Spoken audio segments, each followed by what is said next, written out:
Tercera emisión.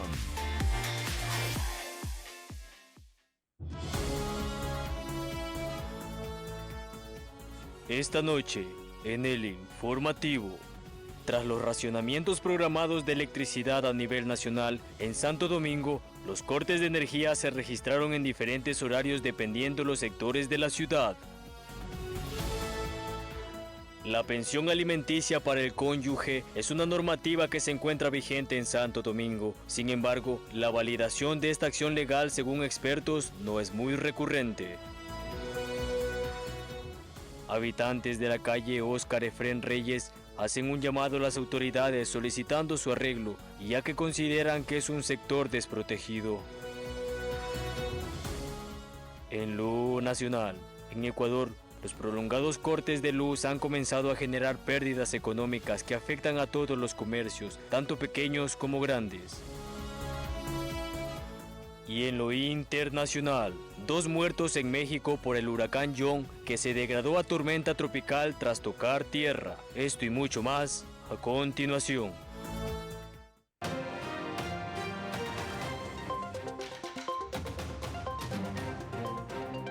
Las noticias en el informativo con Brigitte Kilka.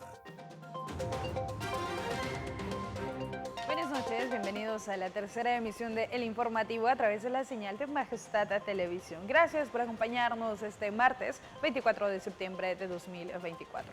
Conozcamos quién estará hoy en nuestro espacio de entrevistas. Esta noche, en nuestro espacio de entrevistas, nos acompañará Walter Molina, experto en hidrogeología, con el tema a tratar: impacto de la época seca en Ecuador.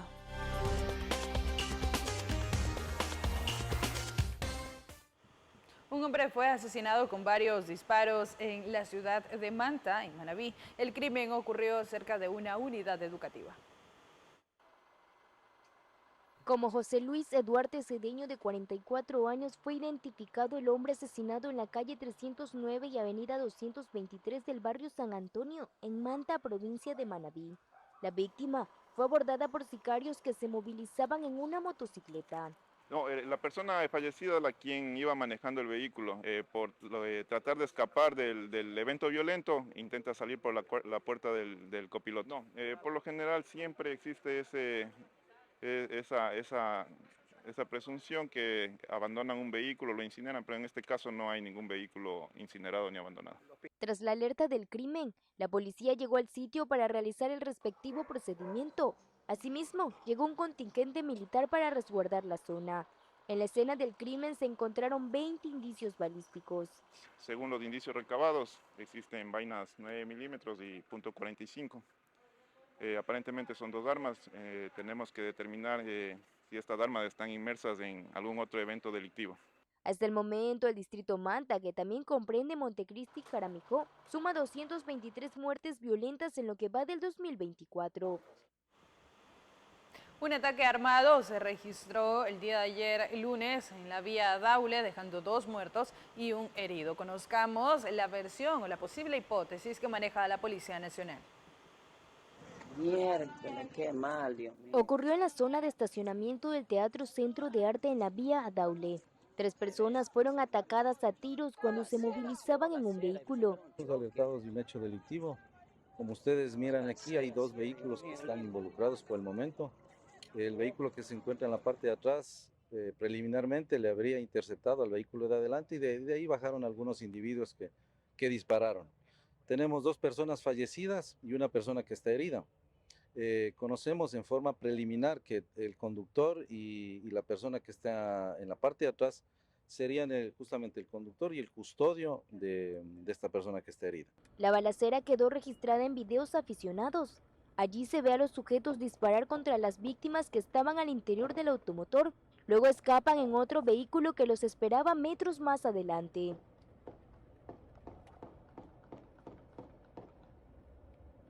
En las primeras indagaciones, la policía levantó una posible hipótesis del hecho violento. Que se trataría de un problema de tierras porque son ellos propietarios de una inmobiliaria. Eso lo estamos corroborando, nos servirá como una línea investigativa, como le digo, son simplemente cuestiones preliminares que creo que nos sirve mucho para la investigación. Ponce añadió que se revisarán las cámaras de videovigilancia de la zona para establecer la ruta del ataque. El área fue acordonada para levantar indicios y los cadáveres fueron trasladados al centro forense para que le realicen la respectiva autopsia.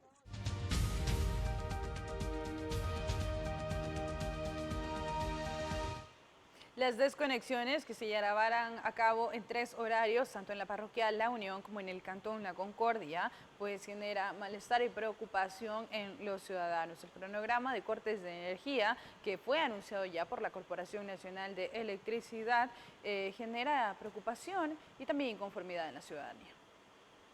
En la parroquia La Unión y en el cantón La Concordia, los cortes de energía empezaron este lunes 23 de septiembre desde las 6 de la mañana hasta las 8 en varios puntos de estas ciudades. Según el cronograma de la Corporación Nacional de Electricidad, CNLP, desde las 6 de la mañana hasta las 8 de la noche fue el primer racionamiento de energía. El segundo apagón se registró a las 12 del mediodía hasta las 16 horas, mientras que el tercer corte se registró a las 20 horas hasta las 0 horas.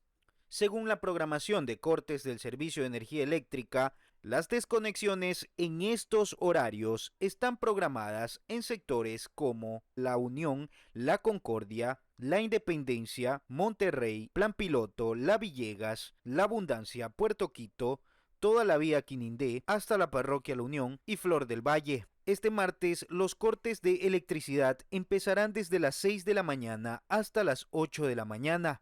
El segundo racionamiento será desde las 12 del mediodía hasta las 16 horas y el tercero desde las 20 horas hasta las 0 horas. Los ciudadanos indicaron que se deben respetar los horarios porque no hacerlo genera que los electrodomésticos se dañen. Toda la información sobre los horarios y lugares específicos los puede encontrar en la página web de la Corporación Nacional de Electricidad.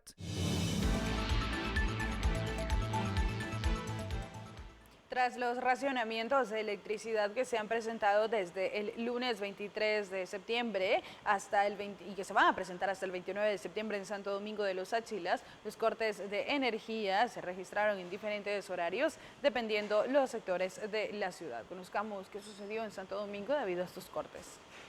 Ante la crisis energética provocada por la temporada de estiaje más crítica del año, el Gobierno Nacional dispuso racionamientos de electricidad desde el lunes 23 hasta el 29 de septiembre. Estos cortes buscan contrarrestar el impacto del estiaje en el país y se realizarán de manera programada en cada provincia según las directrices de las empresas eléctricas. En Santo Domingo, los cortes de energía este 24 de septiembre se distribuyeron en 3 horarios diferentes dependiendo del sector. Algunos sufrieron cortes desde las 0 horas hasta las 4 de la mañana, de 8 a 12 del día y de 16 a 20 horas. Sin embargo, en otros sectores estos horarios tuvieron variación, registrándose de 4 a 8 de la mañana, en la tarde de 12 a 16 horas y por la noche de 8 a 12. Este patrón se mantendrá hasta el sábado 28 de septiembre. Sin embargo, el domingo 29 de septiembre los horarios cambiarán. En algunos sectores la suspensión del servicio eléctrico será de 0 a 3 de la mañana, posteriormente de 6 a 9 de la mañana y por la tarde de 3 a 6, mientras que otras zonas experimentarán cortes de 3 a 6 de la mañana, de 9 a 12 del día y por la noche de 9 a 12. Además, habrá sectores donde los cortes serán de 12 del día a 3 de la tarde y de 6 de la tarde a 9 de la noche. El Gobierno Nacional recomienda a la ciudadanía tomar precauciones y revisar los horarios de corte para planificar sus actividades diarias. Los detalles específicos por sectores pueden consultarse en la página oficial de la Corporación Nacional de Electricidad.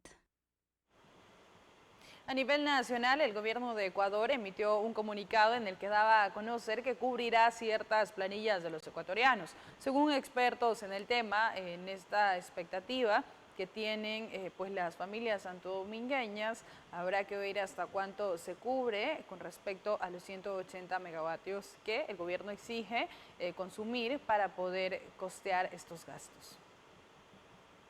El pasado lunes 9 de septiembre, el presidente de la República del Ecuador, Daniel Noboa, informó a los ecuatorianos que cubrirá el consumo de las planillas de energía eléctrica en los meses de diciembre de 2024 y de enero y febrero de 2025 hasta 180 kilovatios, con el fin de aliviar el bolsillo de los ciudadanos. Expertos en Santo Domingo se pronuncian ante este ofrecimiento por parte del gobierno. Fundamental este anuncio del gobierno, ya que estamos viendo que en este momento en algunos sectores hay hasta 12 horas de cortes diarios, pero sin embargo el gobierno anuncia que estas medidas compensatorias serán porque en diciembre, enero y febrero las afectaciones por cortes de energía serán mucho más fuertes que las que están ocurriendo en este momento. El ecuatoriano, de acuerdo al último censo, tiene un consumo promedio de 140 a 150 kilovatios mensuales. Habría que ver efectivamente quién consume más, quién consume menos, pero vamos a estar monitoreando. Primero, que haya la lectura del medidor. Segundo, que efectivamente se cobre solo lo marginal sobre la base de los 180 kilovatios. Y tercero, que efectivamente no vaya a ejecutarse un cargo adicional a la factura. Por otro lado, santodomingueños dan a conocer su punto de vista acerca del comunicado que emitió el presidente de la República. A su vez, ellos hacen referencia a su situación debido a que nos encontramos nuevamente en horarios de apagones eléctricos. Yo estoy de acuerdo, pero que se cumpla. Pero la vez pasada dice que por sectores se cumplió cuando hubo los apagones anteriores, pero no se cumplió en todos los lugares. Por ejemplo, en esa vez se lo ofreció y yo pagué mejor el doble, pero más sí se daña. En la nevera se daña, por ejemplo, el pollo, que es cárnicos. El inicio de apagones eléctricos mantiene en incertidumbre a la ciudadanía santodomingueña. A pesar de que el gobierno anunció cubrir 3 meses de planillas, los habitantes en estos pocos días de cortes han tenido pérdidas de hasta un 50% y se sienten molestos porque horarios anunciados para los cortes no han tenido cumplimiento. Tras el anuncio del decreto ejecutivo 397, donde el presidente Daniel Noboa ordenó que las cámaras de videovigilancia de los municipios pasen al control del Servicio Integrado de Seguridad EQ 911 en Santo Domingo, varios dispositivos ya se encuentran enlazados. Tras el decreto ejecutivo 397 establecido por el gobierno nacional, donde el presidente Daniel Noboa ordenó que las cámaras de videovigilancia de los municipios pasen al control del Servicio Integrado de Seguridad EQ 911, el jefe del Consejo de Seguridad Ciudadana informó que desde la municipalidad se están realizando acciones pertinentes para que estos dispositivos puedan ser controlados por el EQ. Ya hemos tenido acercamiento y reuniones con los delegados del EQ aquí en Santo Domingo, director del EQ, para ver cuál es la mejor forma de viabilidad, ver el tema tecnológico, ver la plataforma de conectividad, ver lo que este sistema abarca para poder dar la interoperabilidad. No tenemos ningún problema. Lo que trata de hacer el gobierno es que la protección de datos en los tipos de delitos que se den sea controlado por parte del EQ 911 y no por los gobiernos autónomos descentralizados o por las instituciones que tengan este tipo de cámaras de videovigilancia. El funcionario detalló que de las 110 cámaras instaladas por el Consejo de Seguridad Ciudadana Municipal, 70 ya están enlazadas al EQ 911 y se espera que los 40 dispositivos restantes se conecten tras la finalización de los procesos administrativos necesarios, reforzando la capacidad de respuesta ante situaciones delictivas. 110 cámaras por parte del Consejo de Seguridad Ciudadana, de hecho 70 son entregadas en comodatos al EQ y 40 más que hemos adquirido hoy en la actualidad que van a tener la interoperabilidad y las que ya han solicitado, de hecho ya está para el POA 2025 solicitado y nosotros presupuestado para seguir interoperabilizando con el EQ 900. Sin embargo, el experto en seguridad Edison Romo enfatizó la importancia de implementar estrategias preventivas además de la videovigilancia para mejorar así la seguridad en la ciudad. Esta información va a llegar al EQ 911, pero amén de todo esto sigue siendo post, sigue siendo después de que pase el tema de prevención. Realmente son pocas las acciones que se hacen. En ese sentido yo creo que más bien se debería ver una estrategia diferente a fin de optimizar los gastos que se quiere hacer con el EQ 911 optimizar para tener una tecnología actualizada que permita generar alertas el momento que ya incluso se den las vigilancias y seguimientos para cometer este tipo de actividades. Finalmente, las autoridades informaron que el uso de las cámaras se realizará únicamente cuando existan indicios razonables de la comisión de delitos. También aseguraron que se respetará la privacidad de los ciudadanos, garantizando la protección de sus datos personales. La pensión alimenticia para el cónyuge es vigente en Ecuador durante años. En Santo Domingo se conoce que no es muy utilizada esta acción legal, pero que es accesible tanto para el hombre como para la mujer. En Ecuador existe la pensión alimenticia para cónyuge. Esta normativa tiene lugar desde hace ya varios años y puede ser empleada cuando una pareja consta legalmente como casados. La iniciativa de esta normativa se da al observar las necesidades que puede llegar a tener una persona al estar en matrimonio y que no cuente con un trabajo para sustentarse. En la ley tenemos en el Código Civil el artículo 349, numeral 1, nos indica a quiénes se debe alimentos y específicamente nuestra legislación establece que al cónyuge. Tenemos la facultad, las mujeres que estamos en estado civil casadas, de poder demandar los alimentos congruos a nuestro cónyuge, que ese sería uno de los presupuestos que se debería justificar en un proceso de alimentos congruos para cónyuge. El primer presupuesto es que estén casados civilmente. El segundo presupuesto es que justifique la mujer o el hombre, quien dependa, porque esto de aquí no existe distinción. Es el cónyuge que lo necesite y que justifique que depende del otro cónyuge. En la ciudad de Santo Domingo, expertos en temas legales mencionan que son pocos los casos por demanda de pensión alimenticia al cónyuge, ya que al estar casados no lo consideran pertinente, pero personas que se han acercado para conocer acerca del tema tienen su perspectiva sobre esta situación legal. Lo que pienso a título personal es que está bien que tanto el hombre como la mujer pues pueda acceder a este beneficio, se podría decir, dar una pensión a ya sea a su esposo o a su esposa. Entonces, siempre y cuando se lo requiera. Esto tiene que pasar por un trámite judicial, creo que se sobreentiende ese requisito.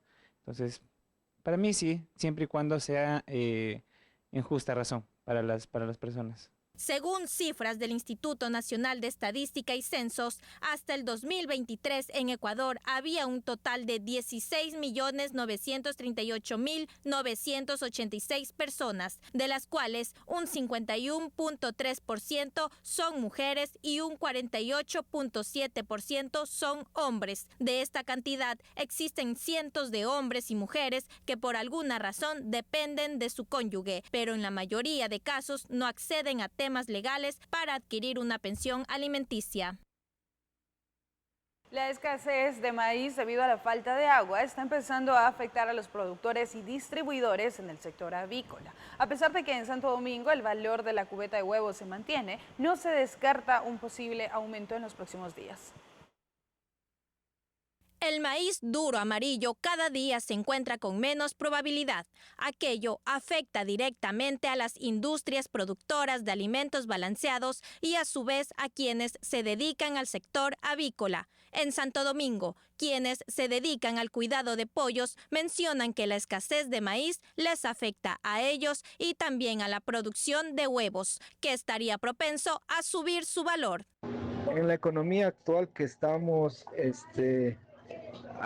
no hay a veces una relación directa entre precio de maíz y precio del producto. El huevo, que cuando se escasea el maíz, ellos normalmente suben, obviamente porque tienen mayor control en la producción. Actualmente, quienes son distribuidores de huevos mencionan que el precio aproximado que manejan es de $3 a $4 la cubeta, pero que no se descarta la posibilidad de que exista un aumento en su valor por la escasez de maíz y que aquello se sabrá en los próximos días. El precio de los huevos se han mantenido, pero hay una cierta aceptación que por la escasez del maíz pues puede estar subiendo sus precios, pero por el momento se mantienen en precios normales que son de $3.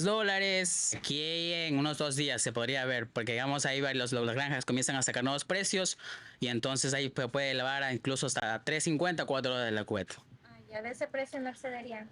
Dependiendo, también puede hasta subir más, hasta 4.50, 4.25 la cubeta. Tanto productores como vendedores de huevos santodomingueños se mantienen en precios normales. Sin embargo, estarían a la expectativa de conocer si este valor tendrá un aumento. Se conoce que Ecuador es un productor de maíz históricamente, pero a pesar de eso, la demanda del mismo también ha crecido y estaría alrededor de 1.6 millones de toneladas, teniendo un déficit de 300.000.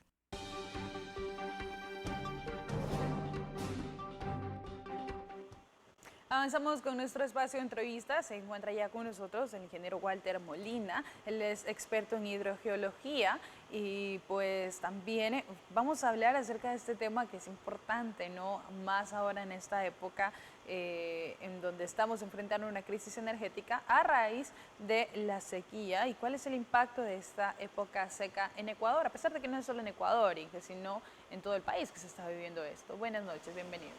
Gracias por la oportunidad para dirigirme a la comunidad que, al igual que ellos, yo también estoy sufriendo esta crisis y vamos a hacerlo por mucho tiempo. Pero que la entiende mejor. Que la entienda, que desde la entiende. luego, para ver en qué podemos hacer.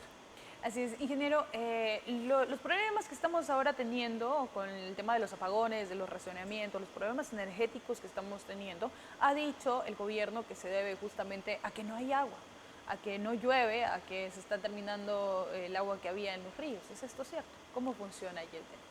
Es antagónico esto, ¿verdad? Hace pocos meses atrás veníamos preparándonos para el peor invierno y preparándonos desde el año anterior para abundancia de agua. No ha pasado un trimestre y estamos básicamente ya en la otra pelea, luchando contra la escasez del agua, que es la fuente para la energía hidroeléctrica. ¿En qué consiste aquello? Consiste en generar electricidad represando las aguas de los ríos para, por caída libre, a través de turbinas, generar electricidad. Por lo tanto, si es que nosotros no guardamos este recurso en las represas construidas por nosotros, difícilmente vamos a poder tener energía eléctrica.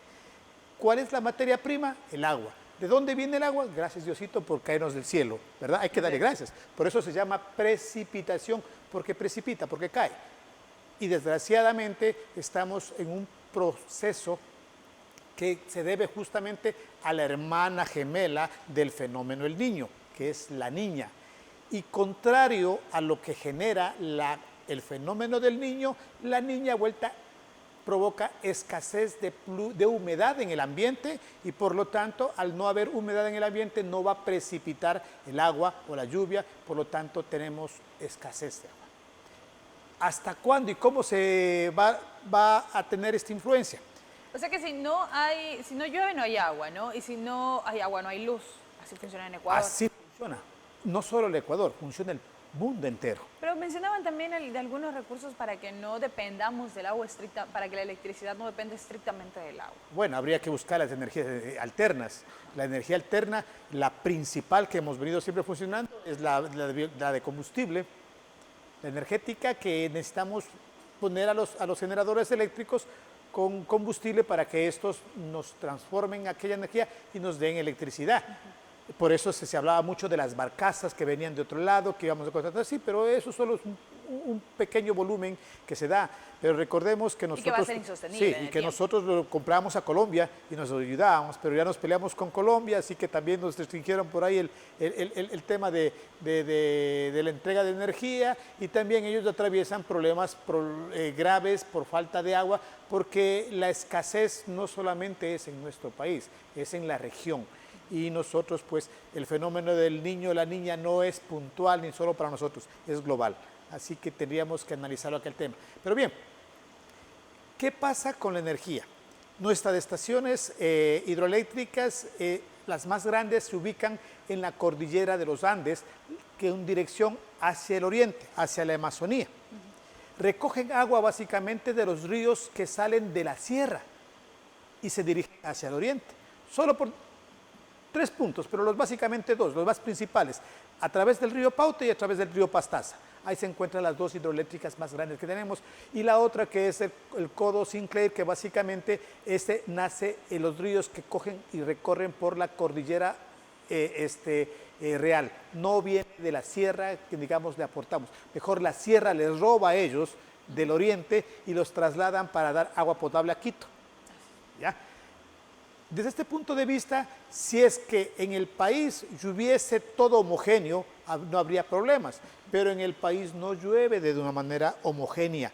Ni siquiera en la ciudad llueve de manera homogénea. Ni en la ciudad, ¿sí? Tenemos básicamente que el litoral, ¿sí?, recibe toda la humedad del Océano Pacífico, pero se queda atrapada en la cordillera occidental de los Andes.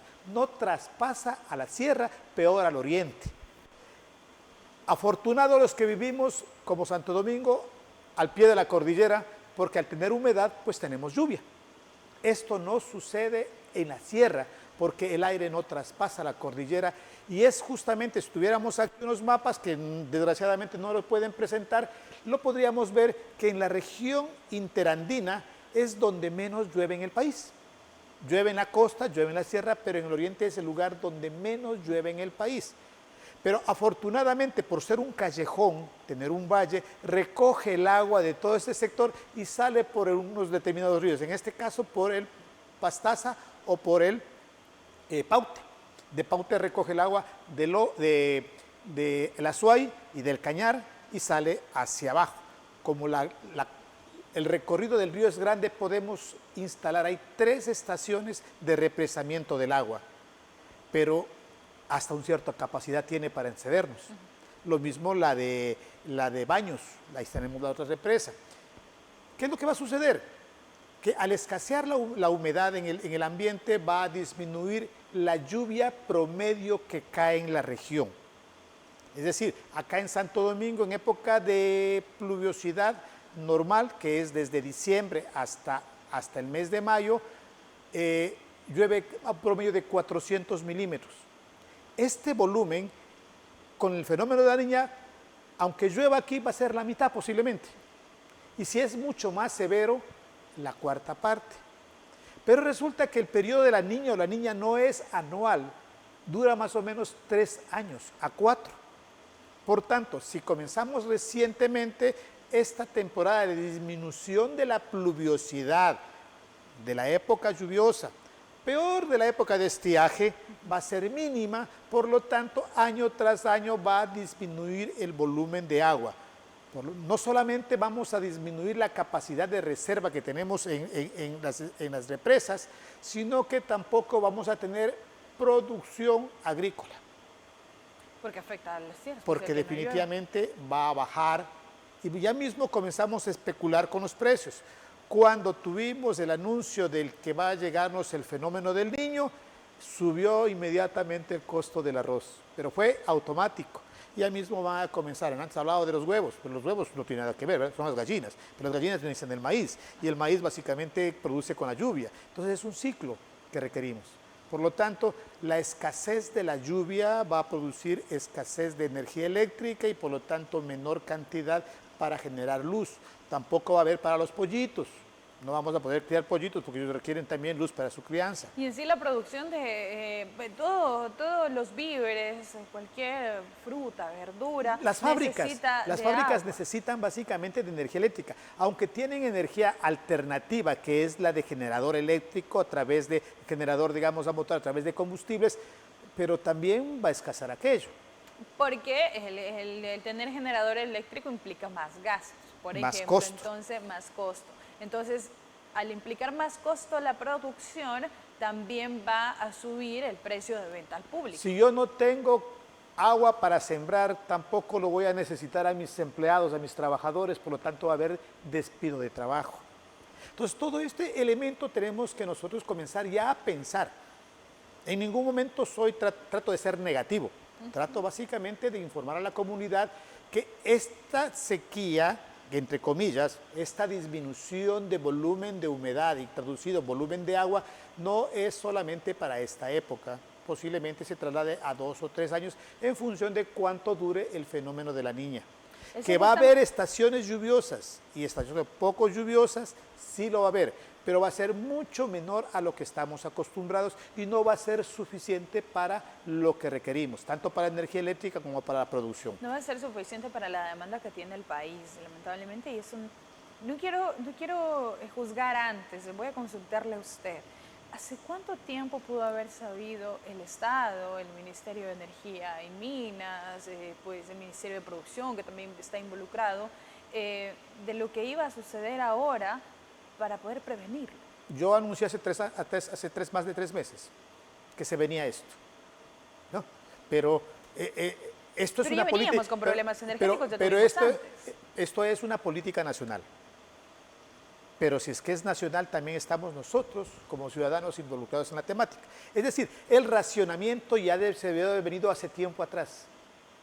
Para que justamente guardar una reserva. Y para generar una cultura de ahorro de energía. Ahora bien, ¿qué necesitamos nosotros? ¿Cómo contribuimos? Consumiendo menos. Es decir, que si necesitamos 10 focos en la casa, si gastamos tanto en energía eléctrica, hay que disminuir el consumo. Ese sería nuestro aporte. Pero ¿qué más podemos? Le hago una pregunta a usted y a la comunidad a través de usted. En una ciudad, ¿dónde se consume más energía? En una ciudad. El alumbrado público. Imagínese usted. Se prende a las 6 de la tarde. Hubo disposición del Estado de que se elimine, por ejemplo, el alumbrado público.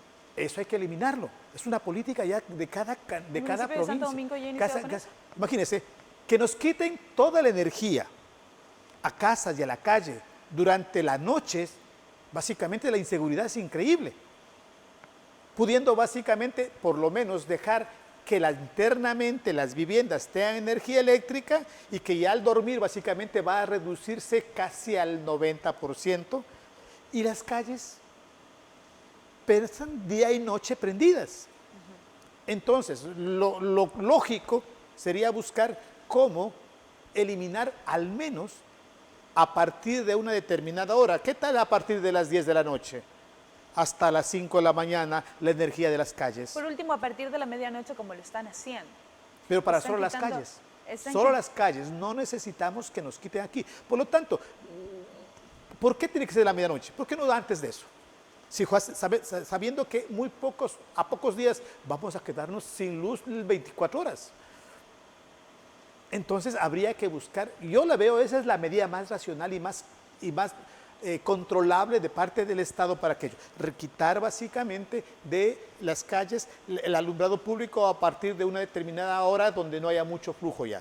No hay mucho flujo ya, al menos entre semana, en la noche, porque... A partir de las 9 de la noche yo creo que es oportuno. Pero ahí que si había los carros, afectación económica para los negocios que trabajan en la noche. Es peor No, es que ellos no se van a afectar.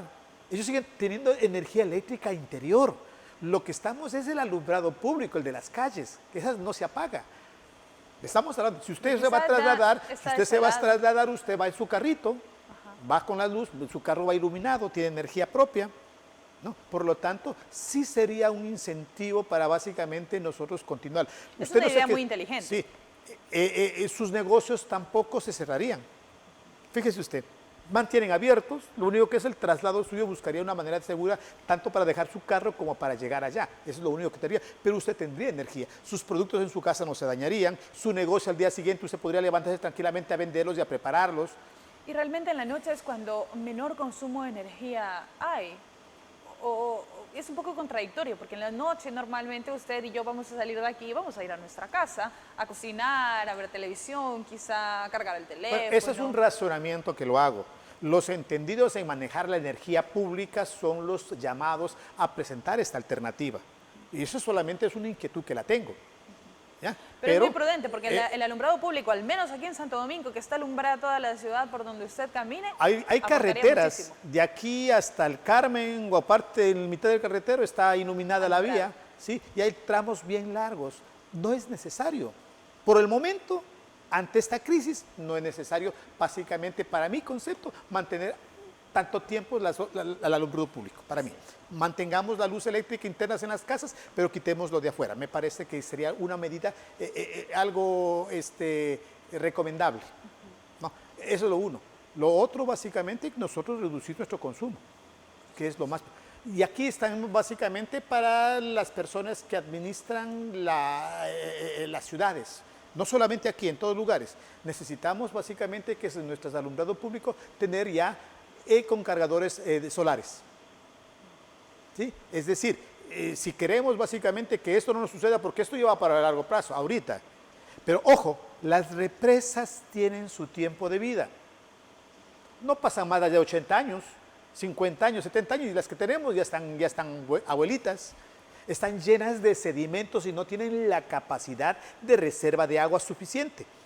Por eso es que con aunque llueva mucho, no tenemos la suficiente capacidad para almacenar. Y con el tiempo va a ser peor porque se va llenando de sedimentos, no tenemos la capacidad técnica para estar limpiando a cada momento, por lo tanto, su tiempo de vida se va a cortar. ¿Qué futuro nos espera? Que de aquí a 20, 30, 40 años, esas represas no van a ser tan útiles. Por lo tanto, crece la población, crece la demanda y decrece la oferta. Tenemos graves problemas a futuro en cuanto a energía eléctrica. En cuanto al clima, pues ya depende de la naturaleza, ¿sí? Claro, no Y en depende. poder nosotros reservarla. Muy pronto aquí en Santo Domingo tendremos en nuestra provincia una central eléctrica, aparte de la ya privada, no tiene nada que ver con el Estado, que están construyendo entre 3 a 4 años, no, Tochipilatón ya mismo entra en funcionamiento. Ya está funcionando, Estamos ya va a hablando de funcionar. una nueva planta, una generadora eléctrica que muy pronto entrará en su fase constructiva, Pero privada. privada. ¿Ya? Y así pueden haber. Le comunico a usted. La capital de la precipitación a nivel nacional se llama Santo Domingo, la región de Santo Domingo. Aquí es donde más llueve. Por eso me lamento no tener un gráfico para demostrarlo gráficamente que acá es de la capital de la precipitación. Llueve durante 6 meses, pero llueve en abundancia, mucho más que en el oriente. El oriente tiene 2 ciclos, 2 etapas. Aquí somos apenas de una etapa de lluvia y otra seca de 6 meses. En el oriente son 2 de 3. ¿Ya? 2 etapas lluviosas y 2 etapas menos lluviosas, por lo tanto tienen mayor cantidad de agua, aunque lo tienen más distribuida. Lo que queremos básicamente es que acá en Santo Domingo exista mucha cantidad de hidroeléctricas porque justamente lo permite. Mire que tenemos la abundancia, tal es nuestra, tenemos una a la entrada acá de la provincia de Tochipilatón, otra a la salida por un lado que es la del proyecto Baba, múltiple Baba, y la otra que es el Dauleperipa. Todas recogen agua de Santo Domingo. Por lo tanto, es hora de básicamente incentivar, motivar a que las particulares inviertan y tener aquí hidroeléctricas también en nuestra provincia. Y qué buena noticia que ya lo va a hacer, ¿no? Porque además el Estado también ha dicho que está incentivando a que las Sí, tenemos nosotros aquí parte montañosa, Santo Domingo tiene parte montañosa, llegamos hasta los 4.000 metros de altura. O sea, existe sitio donde necesitamos estudios e inversiones. Así es. Bien, querido Walter, usted nos ha dicho ya, porque la pregunta que todo el mundo se hace, que todo Santo Domingo y el Ecuador entero se está haciendo es, ¿hasta cuándo vamos a tener los racionamientos de energía? ¿Hasta cuándo voy a tener que soportar Santo eso? Domingo llueve de diciembre a mayo. De ahí disminuye de 400 mensuales a 50 mensuales. Esta precipitación para nuestra región, que no le sirve a ninguna hidroeléctrica, va más o menos a variar hacia abajo, posiblemente a 200, sobre a 300 en época lluviosa. Preguntémonos ahora dónde llueve menos, que es justamente a los abastecedores de energía eléctrica, que es la provincia de la Serranía.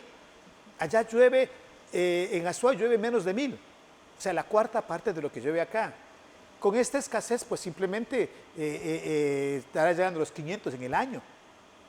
Entonces no va a haber energía, no va a haber lluvia, y posiblemente 2 o 3 años. Entonces la crisis no es momentáneamente, la crisis se va para tiempo. ¿Ya? Entonces eso hay que tener muy en cuenta para nuestro accionar, para nuestra actividad, porque Ahora, es importante aquello. ¿Las acciones que está tomando el gobierno son las adecuadas como para evitar que esto suceda? Usted nos A ver, dijo, y eso me antes- asustó a mí, va a haber un momento en el que tengamos que sufrir cortes de 24 horas. Sí, señora. Ya tuvimos. Toda la noche los tuvimos ya. Después si no veamos cómo están los calendarios. Y vamos a ver básicamente Bueno, que... hasta ahora hay racionamientos hasta de 4 horas por Ya, sector. así estamos iniciando recién. ¿Ya? Por eso les digo yo, es importante analizar la temática. Aquí debería estar una persona que sepa de energía eléctrica y distribución acá en la provincia para discutirla. Aquí debería estar una persona que analice la problemática de productiva. ¿Qué vamos a hacer nosotros sin maíz? ¿Qué ¿Qué vamos a hacer sin verde? ¿Qué vamos a hacer? Como hablaban, sin pollitos, no va a haber comida para los pollitos, ¿ya? No va a haber huevos, no va a haber carne, no va a haber pollos. Entonces, sí es algo que pensarlo muchísimo. Y los que manejan la parte productiva, los que planifican la productiva, tanto para la provincia como para la ciudad, después no va a haber nada, no va a haber ni trabajo. Por eso hay que tenerlo muy en cuenta el tema productivo, qué es lo que va a hacer. No solamente en el tema de lluvia, el tema es básicamente productivo, cómo hacerlo, cómo llenar esos vacíos y cómo programarnos nosotros, porque no va a haber despidos, va a haber falta de alimentos, entonces sí es crítico. Va a haber escasez. Sí, va a haber escasez, por lo tanto tenemos que prepararnos para aquello. Por supuesto que sí, indudablemente. No va a haber escasez por la falta de agua, por la falta de electricidad. Son varios problemas que tiene ahora el Ecuador. Realmente usted que está en casa está preocupado solo porque a las 10 de la noche ya no va a poder ver la novela porque se le va la luz, pero hay problemas más allá de esos. Por ejemplo, la escasez, que quizá ahora no la estamos sintiendo tanto. Ahora apenas estamos sintiendo que los productos han subido un poco de precio, pero aquí unos meses, a un mes, 2 meses, vamos a sufrir la escasez en cambio. Y algo que básicamente nos entretiene a todo el mundo. Esto. ¿Se da cuenta? Esto trabaja con energía eléctrica. Entonces, los canales tampoco tienen muchos generadores propios. Sí, va a haber escasez. Y habría que pensarlo muchísimo. Y había que prever con bastante tiempo esto justamente para poder irnos acoplando, para buscar alternativas, pero lamentablemente la respuesta del Estado no ha sido la más oportuna. Aquí está sentado el menos indicado, el alarmista. ¿Ya? Acá deben estar los que tienen la batuta productiva, los que pueden hacer algo, correcto, básicamente. A nosotros nos queda en casa a consumir menos, a ser un poquito más consciente. ¿Por qué? Porque se nos viene algo muy serio, muy serio. Entonces sí hay que tomar en cuenta. Bien, querido Walter, nos deja un poco asustados, pero es importante para tomar las precauciones adecuadas y también para tomar conciencia. El Estado ha anunciado algunos incentivos para reducir el consumo de energía en los hogares, sin embargo no está siendo suficiente. Bueno, ya nos dijeron que desde el sábado han recuperado 1.60 metros, ¿no? de agua. Sí, pero resulta que se llena tan rápido, no es porque llueve tanto, sino porque el recipiente está lleno de basura. Está lleno de sedimentos, por lo tanto lo que estamos viendo es un espejismo ahí. ¿Ya? Entonces, mire, es otra cosa que el Estado nos dice. Exacto, no, pero las personas que tenemos conocimiento al respecto sí sabemos, sí podemos decirle, usted tiene una zanja llena de tierra, le bota agua, enseguida circula el agua por encima y se riega. Pero si usted le limpia esa zanjita, el agua básicamente se da cuenta que es muy poca lo que ha recibido. Hay que esperar que se acabe el agua por completo para poder limpiarlo y ahí sí esperar que se llene. Difícilmente comenzar a limpiar las represas. Eso es algo que básicamente se hacen los estudios y sabemos que el agua transporta, aparte de que lleve un río agua, el agua lleva sedimentos, lleva piedras. Si no, veamos nuestro río. Ahorita le podemos ver cómo ha sido el fondo del río. Sí, resulta que eso resulta. Así es. El resultado es gravitante en nuestro accionar. Y mi llamado de conciencia. Yo planteé una solución, una de tantas que debe haber, la disminución de la energía de la luz pública, eso es lo del alumbrado público, eso es lo que se me ocurre. No sé otra cosa más que podría hacerle, pero habría que buscar la manera como hacerlo. Bien, querido Walter, gracias por acompañarnos esta noche. Gracias por la oportunidad. Es momento ahora de una pausa comercial, no se desconecte y ya regresamos con más información.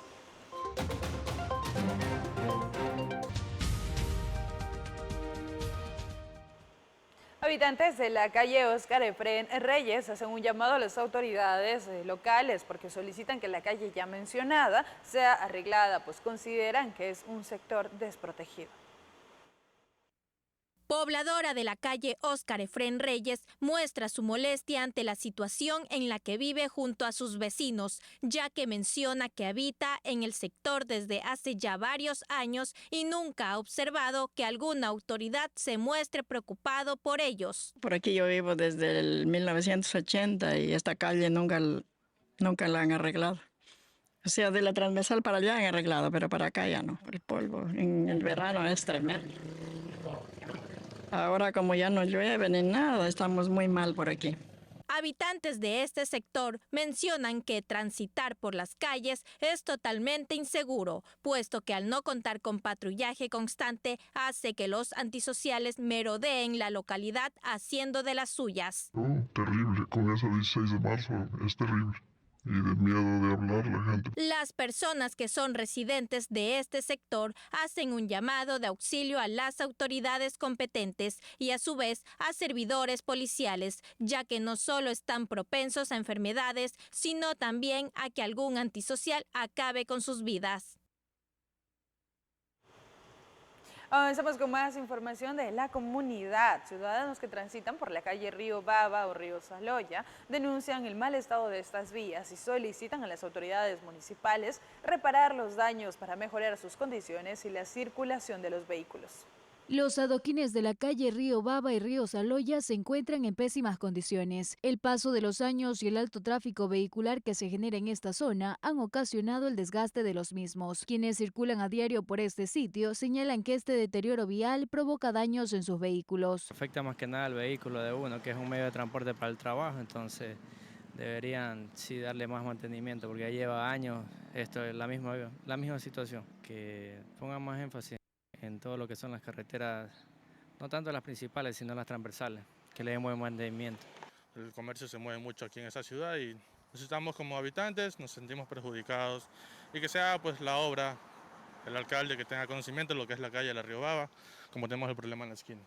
Que el mal estado realmente sí es una afectación como ciudadanos, lo que tenemos vehículos, causa de accidentes, mucho peligro, sería que nos ayuden arreglando lo que es la calle. Además, señalan que al ser un sector altamente concurrido, los patrullajes policiales que se realizan en la zona no son suficientes, ya que se sienten inseguros al transitar por estas calles y temen ser interceptados por delincuentes, por lo que solicitan más presencia policial. Muchos somos padres de familia, tenemos que trabajar día a día, salir en la mañana y sí, un poco de preocupación por lo que se da la inseguridad. Ya los ciudadanos tenemos miedo de salir temprano o muy tarde llegar a la casa, pues no hay cómo. Patrullaje, que hagan bastante patrullaje y estén más atentos a lo que son las llamadas, coordinación con el ECU 911, porque mucho tiempo demoran en responder cada llamada. Debido al desgaste de los adoquines en varios puntos de estos accesos, se han formado hundimientos que cuando llueve se llenan de agua. Por este motivo, los afectados por esta situación hacen un llamado a las autoridades municipales para que realicen los correctivos necesarios en este lugar, ya que estas calles son un punto estratégico para descongestionar el tráfico vehicular que se genera en otras zonas de la ciudad. Existe malestar en la Asamblea Nacional por la decisión de los representantes del correísmo y del Partido Social Cristiano de evitar el análisis de una sanción contra la asambleísta de la Revolución Ciudadana Paola Cabezas, que calificó de sinvergüenzas a sus compañeros. Estoy solicitando la palabra, señora presidenta. Sucedió la noche del 9 de septiembre en la Comisión de Fiscalización de la Asamblea Nacional.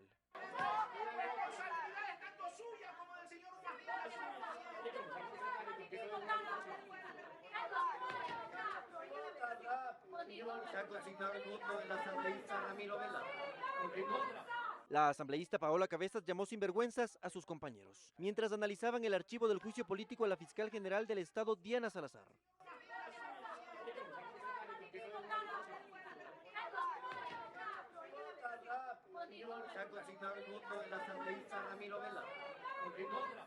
Al día siguiente, la legisladora Cabezas actuó igual, mientras el asambleísta César Rumajinga ofrecía declaraciones de la prensa. Pasó por atrás y volvió a repetir lo mismo. Ahí está, acaba de pasar gritando la señora más querida del correísmo. Así son, eso es la doctrina de RC. Rumajinga colocó una queja en el Consejo de Administración de la Legislatura por actos violentos y agresiones verbales. Los asambleístas de la Revolución Ciudadana y del Partido Social Cristiano negaron el trámite de esa queja. Es una vergüenza, bochornoso para los ecuatorianos, habiendo suficientes pruebas. No solamente eso dice César Rumajinga como asambleísta, sino también está enterado todo el pueblo ecuatoriano cuando absolutamente limpiaron. Créame que esto no tiene precedente en la materia de legislación nacional. Una segunda queja tampoco pasó por el bloqueo que plantearon los asambleístas socialcristianos y del correísmo. Fue presentada por la legisladora Inés Alarcón. En X escribió: el PSC y el correísmo archivan una queja contra Paola Cabezas. No importaron los gritos, insultos, golpes en la mesa y la falta de respeto en la Comisión de Fiscalización, que sí afectan el trabajo y la imagen de la Asamblea Nacional. ¿Dudan que solo les interesa cubrirse entre ellos y que solo trabajan por promover la impunidad? Este lunes solo la Comisión de Seguridad sesionó de forma presencial. Otras comisiones se reunieron de forma virtual. Paola Cabezas aún no se ha pronunciado al respecto. Desde Quito, el ministro Antonio Goncalves ofreció una rueda de prensa para informar sobre los avances y acciones que se han tomado para enfrentar la crisis hídrica y energética del país. Entre las medidas destacan la recuperación del embalse de Mazar, elevándolo a 1.60 metros sobre el nivel del mar, el mantenimiento y repotenciación del parque térmico y la inclusión de 341 megavatios a la red de distribución, incluidos 100 megavatios provenientes de una barcaza ya operativa. También se mencionó la autogeneración privada que aportará 290 megavatios. El ministro presentó además una actualización sobre el comportamiento de los caudales de las hidroeléctricas, destacando la severa sequía regional y mundial que ha adelantado el estiaje en 3 meses. Esta situación subraya la necesidad urgente de avanzar hacia una matriz energética más diversa, con mayor generación no convencional, para asegurar un suministro eléctrico constante en el futuro. Por otra parte, los cortes de luz anunciados hasta el 27 de septiembre ahora serán hasta el 29 de septiembre. Esto ha generado preocupación en la ciudadanía y, por su parte, el presidente Daniel Noboa se refirió a la grave situación eléctrica del país, quien ahora se encuentra fuera de él. Es un caos y es mucho peor que lo esperado. Así es como el presidente de la República, Daniel Noboa, describe la situación energética del Ecuador. Es que los cortes de luz que el gobierno anunció hace varios días para el periodo del 23 al 27 de septiembre se extenderán hasta el 29, es decir, 2 días más de lo previsto. Además, los racionamientos serán en 3 horarios diferentes, lo que ha generado confusión y preocupación en la ciudadanía. El primer mandatario en el encuentro con el Consejo Empresarial Alianza por Iberoamérica se refirió a las planificaciones de su gestión en cuanto a la situación eléctrica. Planificamos un estiaje normal basado en data de los últimos 100 años. No nos basamos en data del peor año en 61.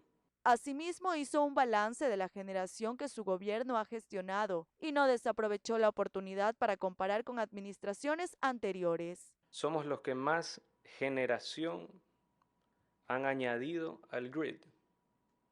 430 megawatts en solo 9 meses. Adicional, y seguimos sumando. La meta es llegar a 2000 en los próximos 2 o 3 años, que eso es lo que se necesita.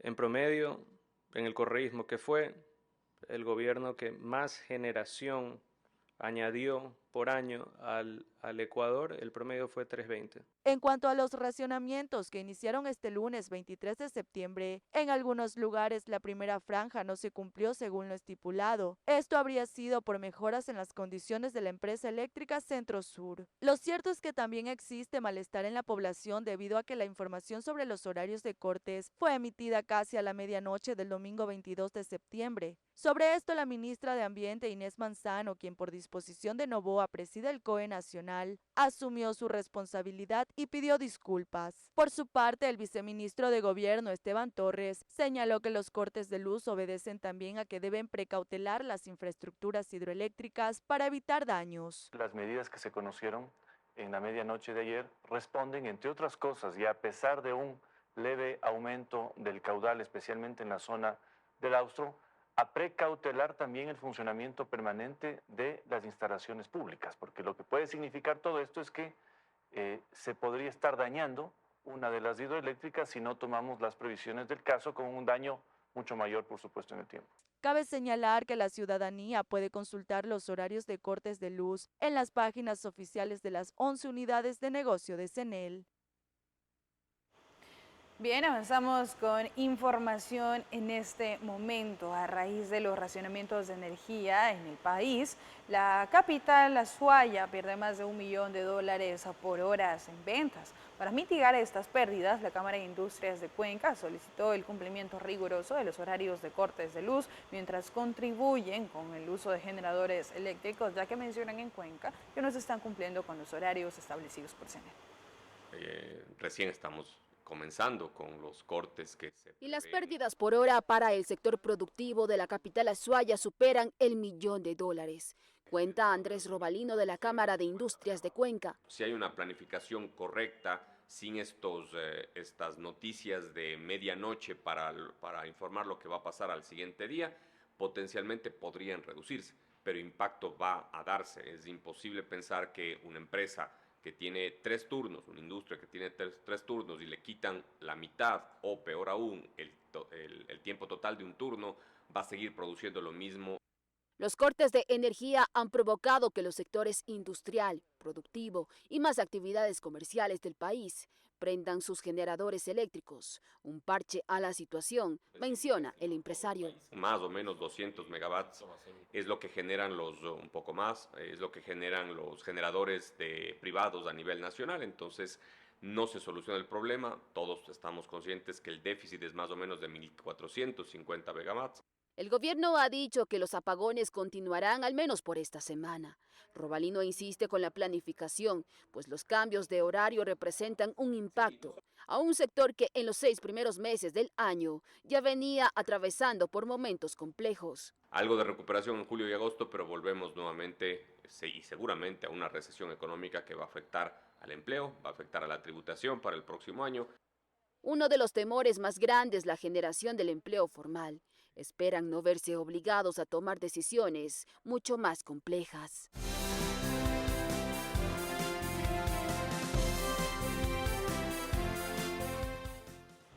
Dos muertos en México por el huracán John, que se degradó a tormenta tropical tras tocar tierra. Y por otra parte, en Perú, una investigación de inteligencia artificial descubre 303 nuevos jeroglíficos en el desierto de Nazca, casi duplicando el total conocido. Esto y más en nuestro resumen internacional. Una investigación científica japonesa realizada con inteligencia artificial permitió descubrir en 6 meses 303 nuevos geoglifos en el desierto peruano de Nazca, lo que casi duplica el total conocido de estas misteriosas líneas con más de 2000 años de antigüedad.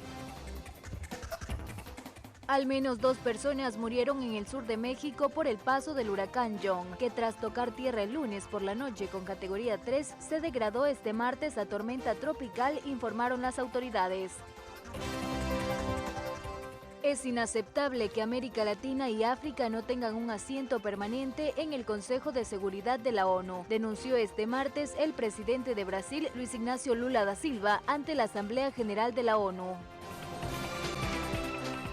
El fabricante de ferrocarriles español Talgo y el suministrador de vehículos ferroviario polaco PESA firmaron este martes un memorando de entendimiento para estudiar la posibilidad de colaborar en el desarrollo de la nueva red ferroviaria de alta y muy alta velocidad de Polonia. Conozcamos quiénes serán nuestros invitados el día de mañana. Mañana, en nuestro espacio de entrevistas, nos acompañarán Ángel Ruiz, director del Centro Gerontológico Dulce Hogar, con el tema a tratar: cuidado y bienestar integral para los adultos mayores. Marcelo Rivera, abogado, con el tema a tratar: medida cautelar para detener la retención de motos eléctricas en Santo Domingo. Adrián Granizo, director de Desarrollo Económico del GAT Municipal de Santo Domingo, con el tema a tratar: resultados de las ferias de desarrollo económico del GAT Municipal de Santo Domingo. Así finalizamos esta emisión de El Informativo, la tercera y última emisión del Informativo este martes 24 de septiembre. Gracias por acompañarnos. Buenas noches.